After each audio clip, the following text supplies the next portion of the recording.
Hello, and welcome to this review of the 1975 Japanese action film Wolf Guy Enraged Lycanthrope, with me, the Hart Critic.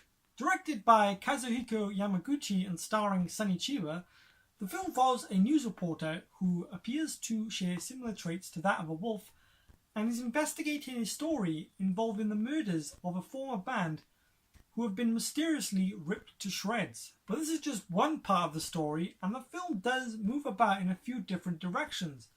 At one point you do feel like the film might be losing its way, but then it does get back on track and has a really good climax. In fact, I'd say this entire film overall is actually really good and very enjoyable.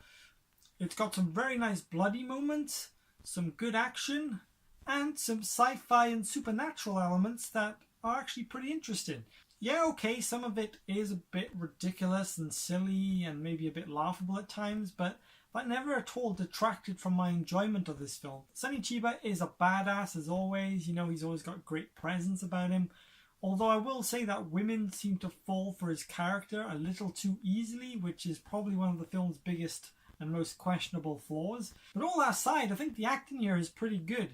In particular, Eureka Azuma, who plays Miki, I thought was great.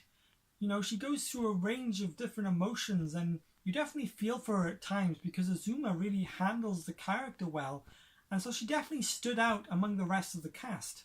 There's also this cool 70s funk rock score on the go which I liked, and there's a fair amount of frantic camera work as well, which at times can be a bit jarring, but I think mostly worked effectively. Yeah, overall I think this is a very entertaining action film, and I think it's definitely worth checking out, especially if you're a fan of Sonny Chiba. It's not perfect or a film you should take too seriously, but it is something that's easy to just sink your teeth into and feast on for some fun stuff. I'd give it 3.5 hearts out of 5. I am the Hart Critic. This has been my heartfelt opinion, and I shall see you next time.